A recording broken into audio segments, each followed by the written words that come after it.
Praise the lord. దేవుని నామ స్తోత్రములు. ఈరోజు దేవుని యొక్క వాక్యం నుంచి కీర్తన గ్రంథము 18వ కీర్తన 33వ సంకీర్తన. ఆయన నా కాళ్ళు జింక కాళ్ళ వల్లే చేయుచున్నాడు, ఎత్తైన స్థలముల మీద నన్ను నిలుపుచున్నాడు. ప్రియ దేవుని బిడ్డలారా, ఇదే వాక్యమునకు సిమిలర్గా హబక్కూకు రాసిన ప్రవచన గ్రంథంలో కూడా ఉంది.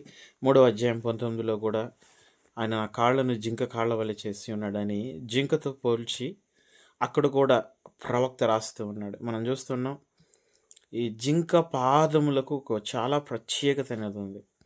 అవి కొండల మీద, అదేవిధంగా ఎత్తైన శిఖరాల మీద, అదేవిధంగా ఇరుకైన మార్గాలలో కూడా నడవగలిగినటువంటి సామర్థ్యం దాని పాదములకు ఉంది. అందుకనే దాని గురించి ఈరోజు ఒక చిన్న ధ్యానం చేద్దాం అనుకుంటూ ఉన్నాను.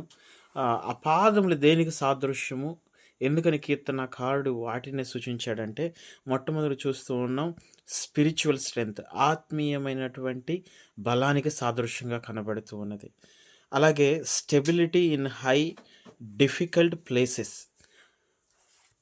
ఎత్తైన స్థలంలోనూ కష్టమైన స్థలంలో కూడా ఒక స్థిరత్వాన్ని కలిగినటువంటిది, అంటే అవి స్థిరత్వం కలిగి ఉంటుంది.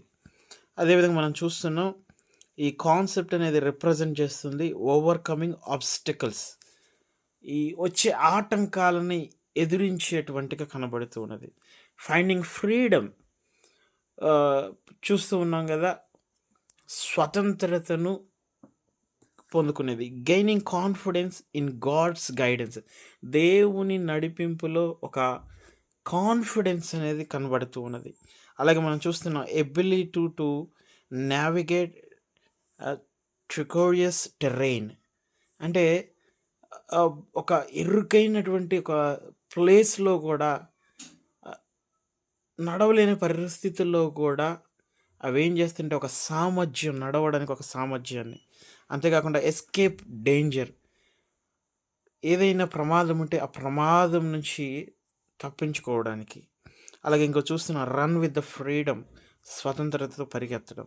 ఇంకా మనం చూస్తున్నాం కదా స్టెబిలిటీ, సీమింగ్లీ ఇంపాసిబుల్ సిచ్యువేషన్స్, అంటే ఒక స్థిరత్వాన్ని అవి ఏం చేస్తాయి అంటే ఇంపాసిబుల్ అయినటువంటి కష్టమైన సిచ్యువేషన్లో కూడా స్థిరత్వాన్ని పొందుతూ ఉంటాయి.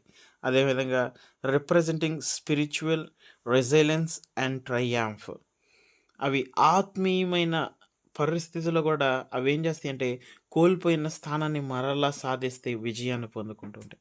అందుకనే కీర్తనకారుడు అంటుండే, దాని పాదములు ఏ విధంగా అయితే కష్టతరమైన ప్రాంతంలో కూడా, ఎత్తైన ప్రాంతంలో కూడా, నడవలేని పరిస్థితులు కల్పించినటువంటి అసాధారణమైన పరిస్థితులు కూడా అవి నిలబడగలవు, నడవగలవు, అవి ఎత్తైన స్థలంలో ఉంచగలవు. అందుకని కీర్తనకారుడు, దేవుడు నా పాదములను ఆ విధంగా చేసి ఉన్నాడు, ఉన్నత స్థలంలో నన్ను ఉంచి ఉన్నాడు. కాబట్టి ప్రియ దేవుని బిడ్డలారా, దేవుడు మిమ్మల్ని కూడా అదే రీతిగా ఎన్ని కష్టాలు వచ్చినా, ఎన్ని శ్రమలు వచ్చినా, వేదన వచ్చినా మిమ్మల్ని ఉన్నతమైన స్థానంలో ఉంచాలి. మిమ్మల్ని ఏ కష్టం వచ్చినా సరే పడిపోకుండా స్థిరత్వం కలుగు చేస్తూ ఉన్నాడు. దేవుడి మాటలు దీవించును గాక. ఆమేన్.